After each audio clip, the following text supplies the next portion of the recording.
Now we're going to continue with our settings. Another thing I want to show you is the integration with OneDrive and OneNote. OneDrive is free disk space that you get from Microsoft, and it's great because, for instance, if you have a smartphone, you can install the OneDrive app on your smartphone, and you can sync the pictures with your smartphone and automatically appear in OneDrive and consequently on your computer. And there's a lot of other OneDrive integrations you can do with it. But first thing we want to do is set it up so that and tell it what we want to synchronize. So if we click over here, you'll see the OneDrive app right here. So if we click on that, and we can open the OneDrive folder. Okay, so right now it's just you doing our documents and pictures. Now, if we go back here and we right click on it, and then we go to settings, here we can decide what we want to synchronize. So start OneDrive automatically when I sign into Windows, so it'll run in the background, and usually that's what you're going to want to do. Then you'll see here there's an option to let you fetch any file from this computer from OneDrive. And if you turn this on, you'll be able to fetch things like videos and stream videos and so on from another device. Okay, and then we have autosave here. So this is for saving when you attach a camera or other device, it'll pull the pictures and media off that phone. And same here for screenshots when you capture a screenshot. Now here is where you choose the folders that you want to be able to sync. So I got sync all files and folders in my OneDrive. And you may have a more extensive list than this on your computer. On my other account, I have a much bigger list of things that I can synchronize. And down here it tells you how much space it's going to use and how much space you have on your disk. Then there's a performance option just to allow it to upload in batches. Okay, so it's nice to be able to do that, and then you can access OneDrive from any of your other devices and get your folders and files and media that way. Now the other thing I want to show you that is pretty neat, if we go in here, this is your notification center, and you'll see Note here. Now again, this is for the OneNote application. And again, you can install OneNote on your other devices, and then whenever you make a note on any device, you can access it from any other device. Okay, so automatically saved and so on. So let's start using OneNote. It's part of the Office suite, but this is a free part of it. Okay, and it needs a default notebook, so it'll come up with one here. Just click OK. And it's as simple as that. Now you can use the note application here. You can make notes in here. You can draw on it. You can insert pictures and so on in here. And that's it. So you just create your notes, and then you can get them from any device. I use this quite a lot between my different devices. Okay, now one thing that's really handy to have with any Windows system is God mode. Now this is not new to Windows 10, but many people may not know about it. Now God mode gives you a central place for all your settings. So here's how to get it. Right click on your desktop, go to New, and then Folder. Now I'm going to give you a string to paste in, but you paste that string in for the name and hit enter. You now have God mode. Now let's open up God mode.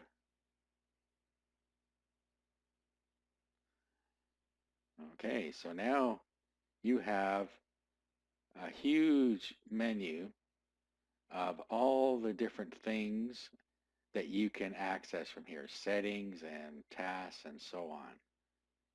So basically it gives you a one-stop shop of the different things you can do on your computer. Okay, as you see, it's very extensive. So that's one of the things with Windows 10. We have disjointed settings. I shouldn't say disjointed. We have two different ways of doing it, and sometimes they interact with each other. So if we go into all settings here, so we have this way of accessing settings. And then when you go into here, sometimes you have to go into another part of it to set something else. So if we go into themes, for instance, while I'm in here, I'm going to show you something else. But, and this will illustrate my point, desktop icon settings. You'll see I have the trash bin and this PC here. Now, if you don't have this PC on your computer, this is how you can put it on here. If you had my computer on one of your other computers, on your computer when you upgraded, you'll see this here. But if it wasn't and you want it on here, this is where you set it. So let's go to desktop icon settings. Okay, so this is actually bringing up something that you can access from the control panel. So this, you just check what you want to show on your desktop from here. Okay, so you just check and click OK. You can change the icons. So you see what I mean about things that are integrating back and forth between the new Windows settings and the control panel. So I won't say it's disjointed, but they work together, and there's two different ways to get at things. And that's why you might want to put God mode onto your desktop. Okay, now the next thing I want to talk about is Cortana and the search bar. You see the search bar down here? I don't like it like this. What I like to do is not have it take up so much room. So I just go over here and say search icon, show search icon, and then I get this. Okay, now when you click on this, you get, the first time in, you'll get some settings or some search things here, and you can start typing to search. But if you go here, this is your settings, and this is where you can turn Cortana on. Now Cortana isn't available everywhere. You have to have certain settings on your PC. Now where I am, this is grayed out, but I can turn it on if I want to, and I'm going to show you how to do that if you can't get at Cortana. So what we want to do is go to Control Panel, and then over here we want to go Clock, Language, and Region. And then we want to go to Region. Okay, so let's go over to Location, and I'm in Canada, so that's what it, of course, what I chose. However, Cortana doesn't work when you have this set as Canada. So I'm going to set it to United States.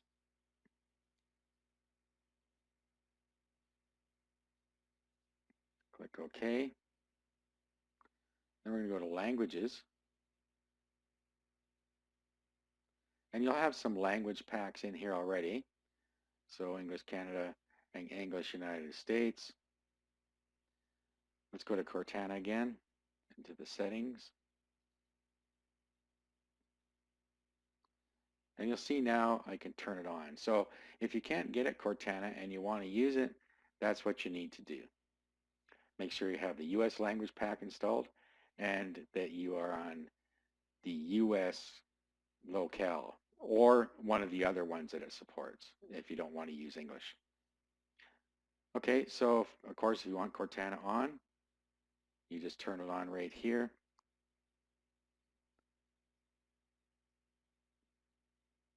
Okay, so it's just going to give you an introduction here. Now, remember before I said about, remember we turned off a bunch of settings to get to know you and so on? With Cortana, you're going to need to turn these back on. Okay, so you pick a name.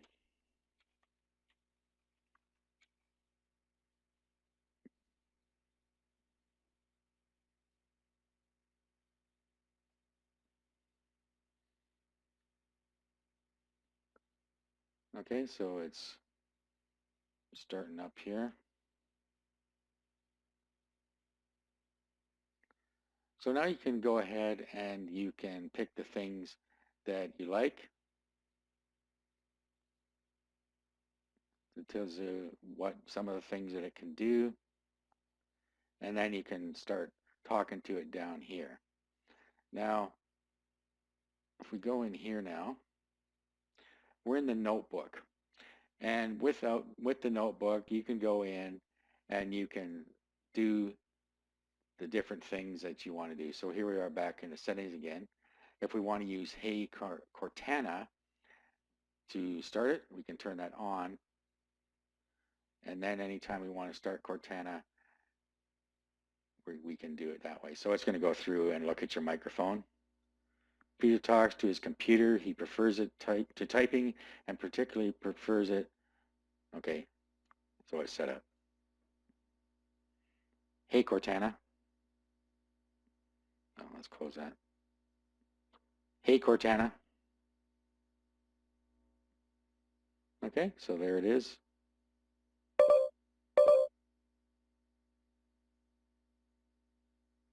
Hey Cortana. What is the temperature?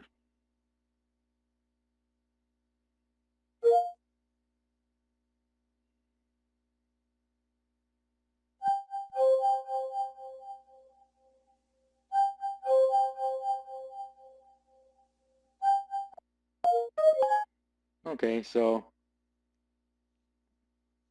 it didn't find it. Now, the reason, or one of the reasons anyway, is because of our privacy settings. Remember, we turned off location, we turned on get to know me, and we turned off a whole bunch of settings that we may need to turn back on for this to work properly. Okay, so I'm not going to go too much further into Cortana. It can do a lot, but I wanted to just show you that you can turn it on and then you can start to use it by voice command or just by typing things in. Now the last thing I want to show you in here is how to uninstall the files for an old Windows version. So let's go into this PC.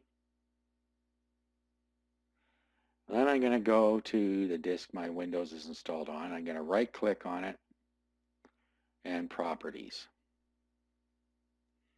Now only do this if you're sure you don't want to roll back. You only have 30 days to do it, and if you don't want to roll back, then you can do this if you're absolutely positive, and I am. So once you're in here, go to disk cleanup, and it'll think for a minute before loading. Okay, so this shows you some things in here that you can clean. This is the usual stuff.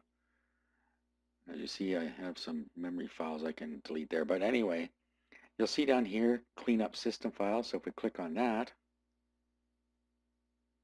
it'll bring up the system files that we can clean off. Okay, so right now it's scanning previous Windows installations, which is what we want. So we just got to wait for it to finish. Okay, so that is done going through there.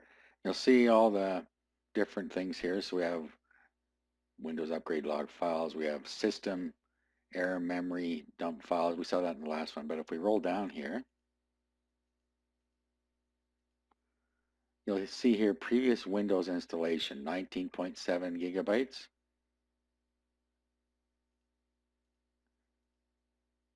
And temporary Windows installation files, 3.79 gigabytes.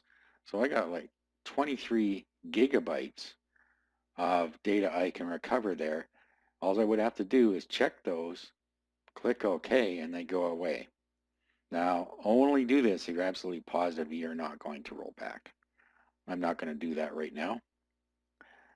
And then let's just go in here. I want to show you. You'll see down here where it says Windows.old. That's what it's going to get rid of, or some of what it's going to get rid of, most of what it's going to get rid of. Now you can't just right click and delete it. It won't do it. So that's how you get rid of that. Okay, so I think we're done with all the settings I want to show you. In the next video, we're going to go over some of the new features of Windows 10.